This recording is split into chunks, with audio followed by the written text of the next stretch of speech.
agradecida de poder compartir nuevamente con ustedes. Y la protagonista de hoy es una mujer imparable.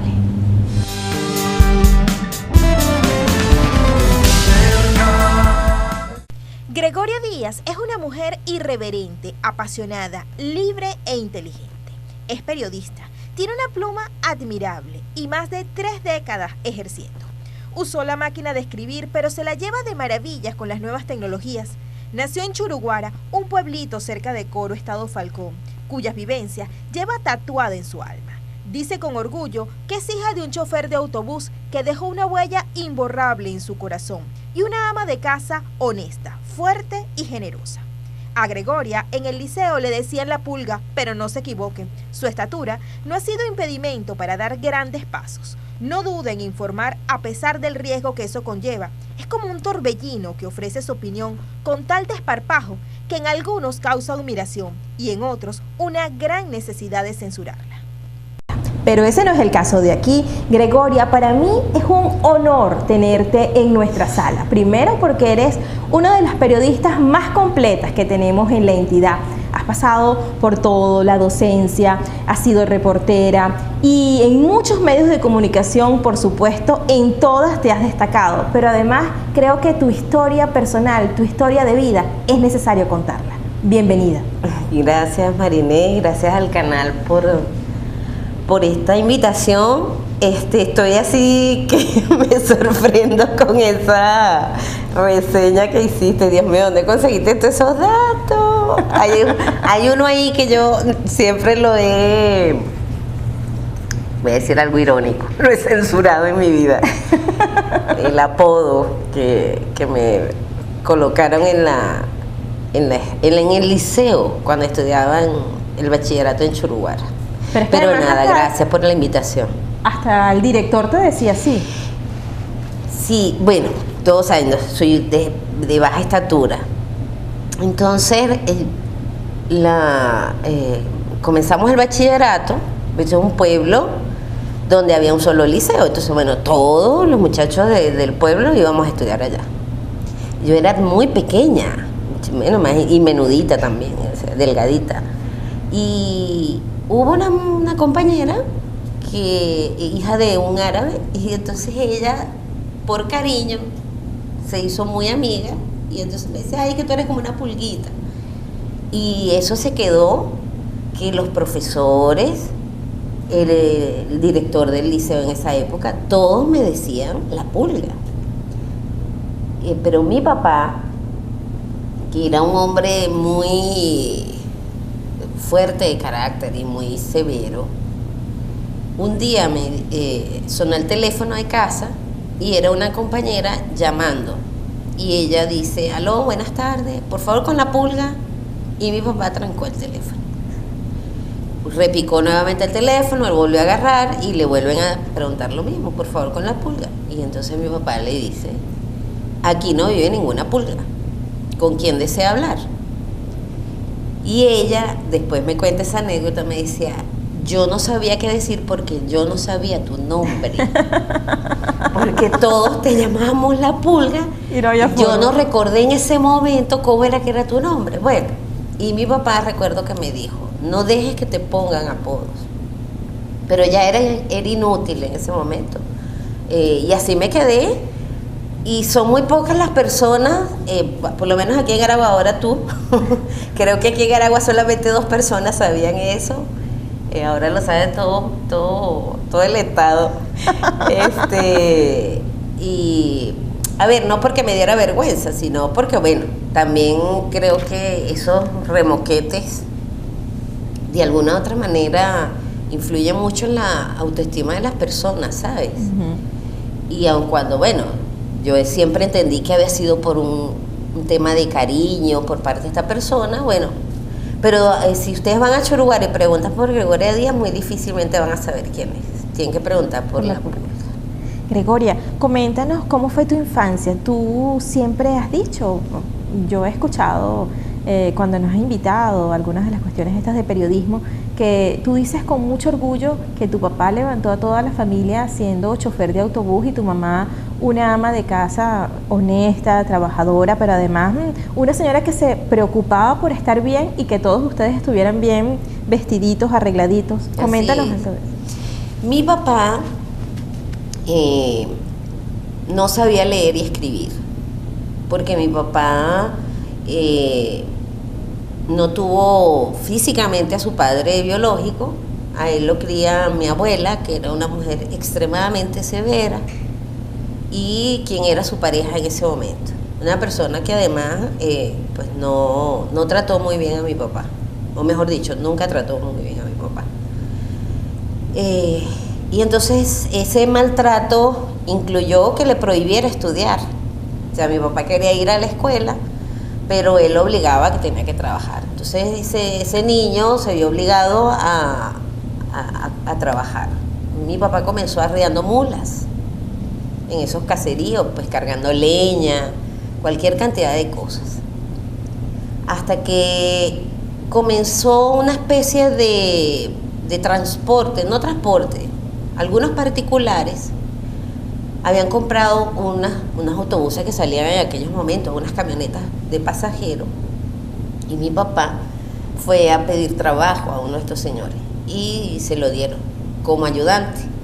Entonces, bueno, mi papá ayudaba a cargar a la gente las maletas y todas estas cosas. Pero con el tiempo, este señor vio la responsabilidad de mi papá, las ganas de trabajar, de prosperar, y papá un día le dijo que si podía ayudarlo a un préstamo, porque él quería comprarse su propio autobús o su propia camioneta, y el señor lo ayudó. Y es cuando mi papá se endeuda por primera vez en su vida y se compra su camioneta. Y allí comienza la historia de mi papá, de ser chofer de autobús y de convertirse años después en el socio fundador de la primera empresa de transporte público que hubo en la Sierra de Falcón y que conectaba con la capital de Falcón, que era Coro, y con Barquisimeto, Tadolar.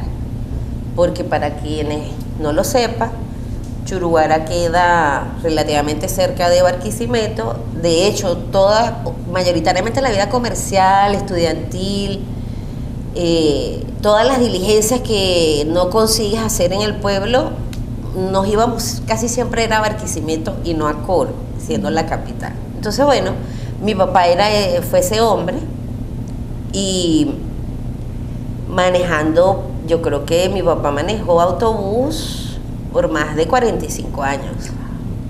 Inclusive ya enfermo, nosotros prácticamente lo obligamos a que parara.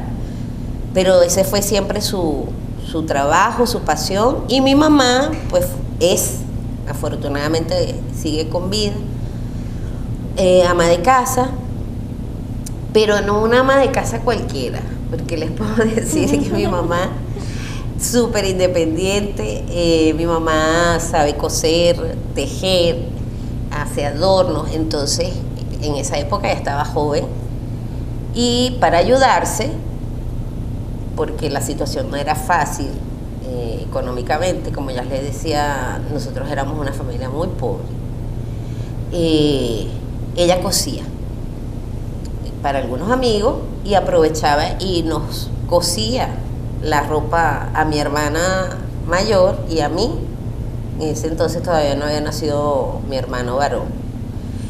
Y así nos criaron, en medio de una gran rigurosidad por parte de mi mamá, porque ella también es una mujer muy estricta, profundamente católica y cristiana y practicante además, y también con una gran rigurosidad por parte de mi papá. Pero mi papá era un hombre profundamente amoroso.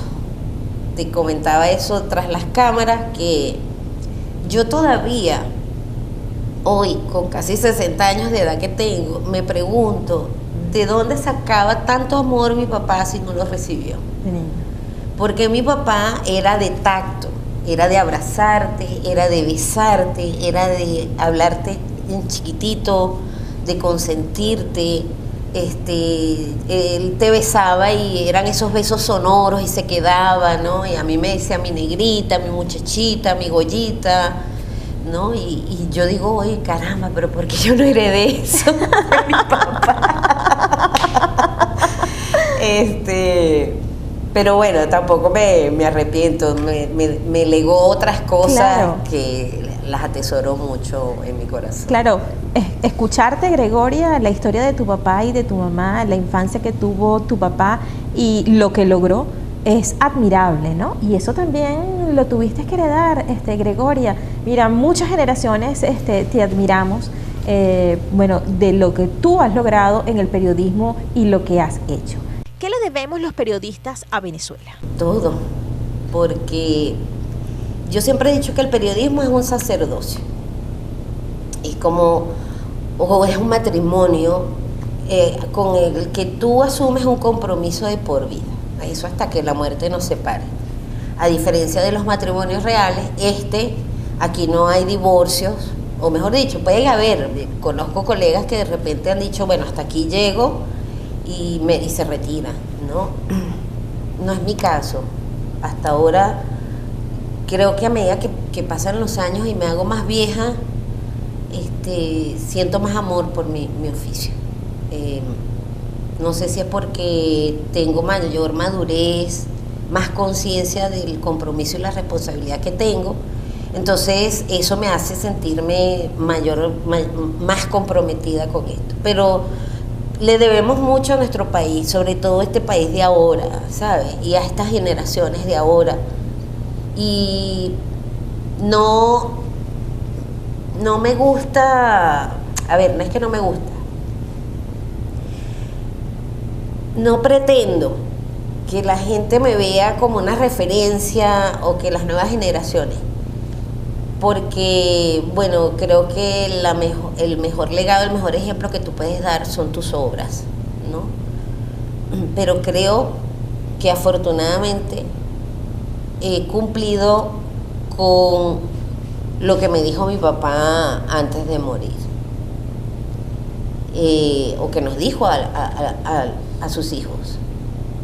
Yo no les dejo nada económicamente, porque mi papá, bueno, murió y no tenía nada, porque el fruto de su trabajo, todos los autobuses, porque mi papá llegó a tener, para que sepa, de ser arreador de mulas, mi papá llegó a ser el socio mayoritario de la compañía y llegó a tener 10 autobuses, él, solo. Uh-huh. Pero ya en sus últimos años, pues se había quedado con 3, y esos autobuses se incendiaron en un siniestro que ocurrió en Barquisimeto, y bueno, se perdió todo el trabajo de mi padre de toda su vida. Entonces, obviamente, él no tenía nada que legarnos económicamente, pues. Y nos dijo, yo no tengo recursos económicos para dejarle, no tengo herencia, no tengo dinero. Yo lo único que les puedo decir es que hagan en la vida las cosas de tal manera que sus hijos no bajen la cabeza cuando le hablen de sus papás o su mamá. Y a mí me lo dijo, no hagas nada que avergüence a tu hijo, que tu hijo baje la cabeza cuando le hablen de su mamá. Entonces, creo que esa es la mejor herencia que mi padre me pudo haber dado, y a mi hermano y a mi hermana, definitivamente. Bien, bueno, les voy a asegurar que con la protagonista del día de hoy no nos vamos a aburrir para nada y vamos a aprender muchísimo, porque Gregoria sí es una referencia en el periodismo en el estado de Aragua. Ya regresamos.